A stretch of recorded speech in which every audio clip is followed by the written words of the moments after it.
I have a very good friend named John, whom I've asked to hold me accountable for some of my discipleship goals. He is a gracious Christian man, a little older than me, and one of the most trustworthy people that I know. Every time we talk or text, he always says, "I hope you feel blessed today because you are blessed and loved." We meet every other week for lunch, and one day several months ago, I was upset with Emma. Now, this hardly ever happens, right? But it was one of those days. And I don't remember what I was complaining about, but I do remember focusing on everything I wanted her to do for me that she wasn't doing. And after allowing me to stomp around like a 3-year-old for a few minutes, John smiled and said, "That sounds really selfish." What did he just say? The word selfish hurt. How could my friend take her side and call me out so abruptly? He was supposed to say, "Man, that's not fair and you deserve better." But instead, he confronted me for violating one of my Christian values. And then he said, "Mark, your wife is a gift from God. So why not focus on all the ways she blesses you and then serve her as a way of thanking God?" And I wanted to say, are you kidding me? Talking about adding insult to injury. Who wants to hear all of that when you're throwing a pity party for yourself?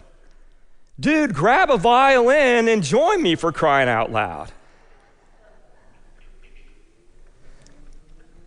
As we sat there waiting for our food, it took a few minutes for the sting of that comment to fade, but I eventually loosened up.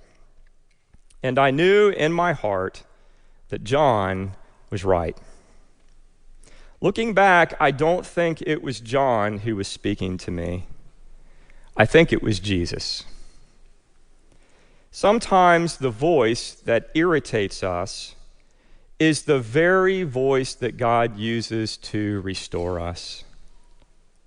Without this opposition, I would have remained stuck in my anger and resentment, which would have continued to hurt my wife and me. I probably don't need to tell you that Emma loves John,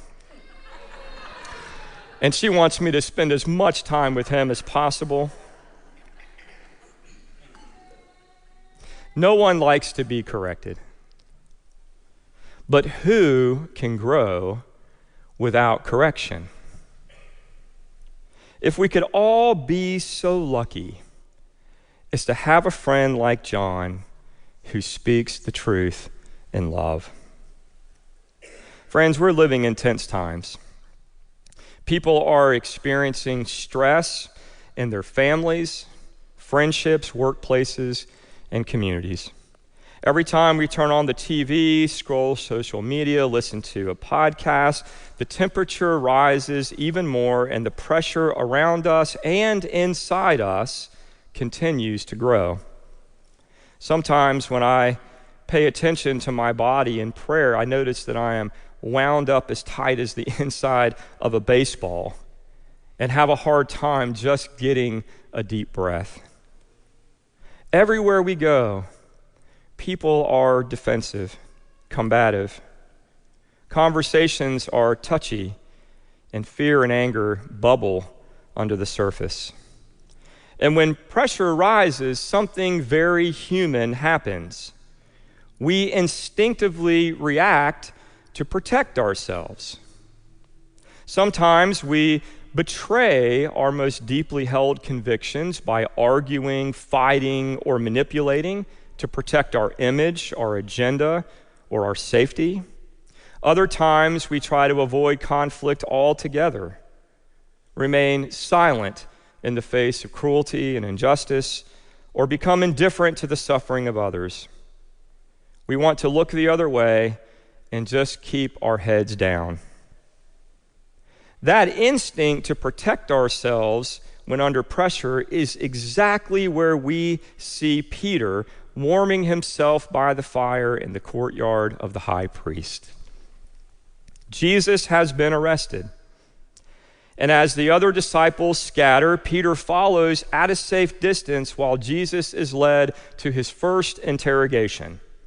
As Jesus is questioned by the authorities, Peter tries to listen from a distance to figure out what's happening, but he's too afraid to get too close.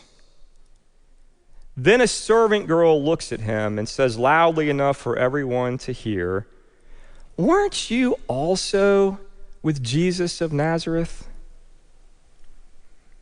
Her question gives Peter a chance to speak up and to tell the truth. But instead he says, "Woman, I don't know what you're talking about. I don't understand what you were saying. Leave me alone." He denied knowing Jesus. Not because he suddenly stopped loving him or believing in him, but because he was afraid for his life. Self-preservation kicks in, and he takes action to protect himself. And in doing so, he not only betrays Jesus, he also betrays himself, helping us to understand that sin is not always about forgetting what we believe, but often forgetting who we are. While we like to think that we would have been more faithful, if we're honest, we know what it's like to be confronted by someone and to feel the urge to react or retreat to protect ourselves. This is the main reason why people tell lies, including our children. If you have teenagers, you know what I'm talking about. Say amen. So it helps us to pause. Now, our teenagers are wonderful. So it helps us to pause and reflect a little more on the servant girl's question. Now, this might seem odd since she is a minor character in the story and is often overlooked. But sometimes God speaks through the most unlikely people. So notice that while she's unnamed, an unnamed enslaved woman at the bottom of the social order with no power or status, she speaks boldly to this man. "Aren't you one of his disciples?" When we hear her question, we often assume that she is accusing and condemning Peter. Maybe she hopes to get some kind of reward by identifying this disciple and having him arrested too. But maybe not. Maybe this servant girl was acting from different motives. The way that she's introduced in the Gospel of Mark suggests that she was Jewish, living and working in the high priest's household in Jerusalem. As you may know, during this time, Judea was under Roman rule. Tension filled the air, and people longed for God to act. And from childhood, this woman has likely been influenced by Israel's scriptures. The prophets had promised that God would take decisive action for his people, restoring justice, cleansing the temple, renewing true worship, and establishing the kingdom of heaven. In the first century, many Jews yearned for a Messiah through whom God would bring deliverance from foreign oppression. As we know from reading the Gospels, Jesus has a very public ministry. He healed the sick, cast out demons, fed crowds in the desert, taught with remarkable authority, and proclaimed the coming of the kingdom of God. And for many, these were not random acts of kindness, they were signs. Signs of God's long-awaited rescue.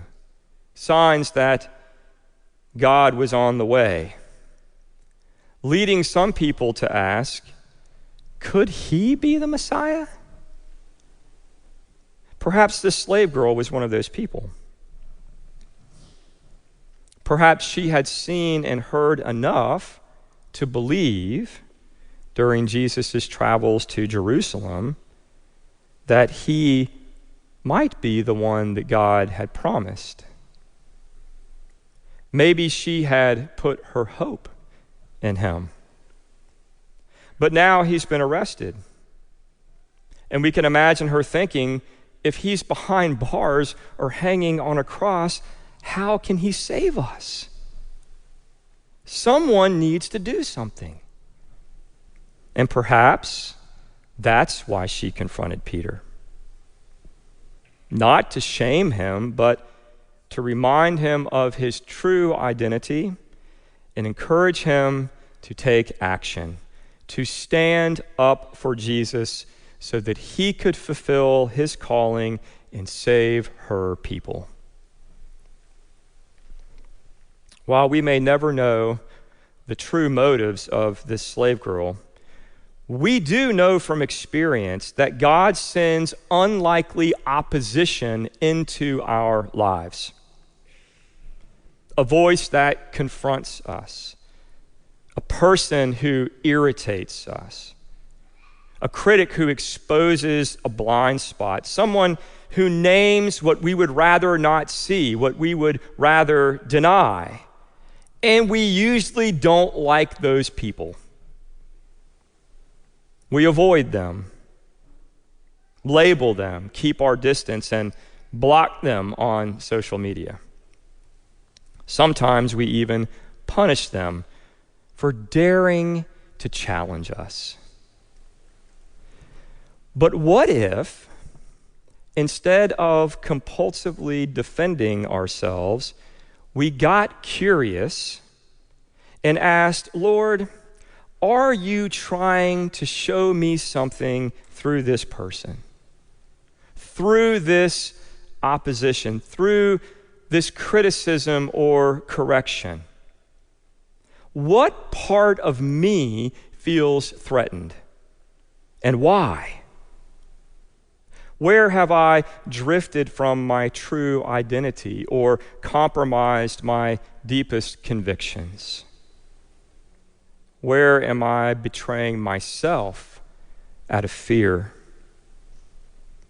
As painful as it might be, sometimes the people who confront or oppose us hold up a mirror that helps us see ourselves more honestly, more clearly. Of course, this is not always the case.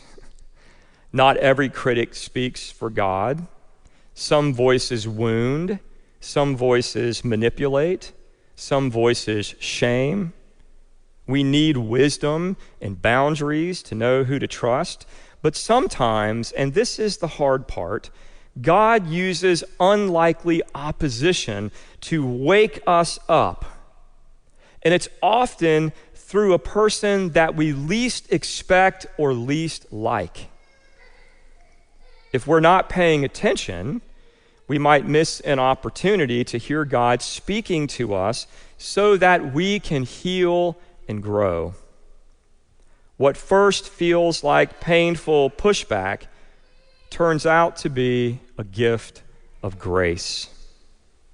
Because without it, we might never realize that something is hurting not only us, but the people around us. We sometimes fear this criticism or correction because we worry that it might lead to condemnation or despair. But this is not God's intention. These moments are meant to wake us up, to guide us toward healing and freedom, to lead us to confession and repentance, which is what the season of Lent is all about. During Lent, we all need to wrestle with the questions raised by the slave girl. Where am I acting out of fear? Or where is fear causing me to not act? and do the right thing? Where am I protecting my image? Where am I drifting from my calling? Do I really belong to Jesus Christ? In these tense and divided times, the world doesn't need more defensive, angry Christians. And in fact, that radically undercuts the credibility of our witness. Rather, the world needs courageous Christians who are willing to stand up for what is right. Honest Christians who will tell the truth in a culture of lies, and self-aware Christians who prayerfully examine themselves before criticizing others. So who is the servant girl in your life right now? And where is God calling you to wake up? For me, it was John and the sin of selfishness. But what about you? Who is giving you unlikely opposition? How might God use this person to help you see something about yourself that you need for healing and growth? Instead of dismissing the unlikely opposition, what if we ask God to use it to make us better? Instead of silencing the voice or yelling over them, what if we listened? Instead of protecting ourselves at all costs, what if we allowed it to be an opportunity to live into our true identity in Christ? Because friends, when we wake up, when we confess, when we turn around, Jesus is already waiting with open arms, looking at us lovingly, ready to restore the joy of our salvation and to renew our purpose, our mission as disciples of Jesus. Not as a people who are ruled by fear, but as a people shaped by courageous love. And that, my friends, is the good news of the gospel this morning. Thanks be to God. Would you pray with me?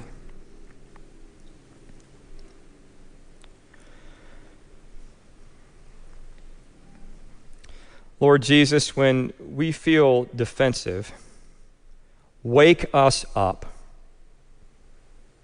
When we feel afraid, steady our hearts. When we are tempted to protect ourselves at the cost of our calling, remind us to whom we belong. Give us the humility to receive honest feedback and correction.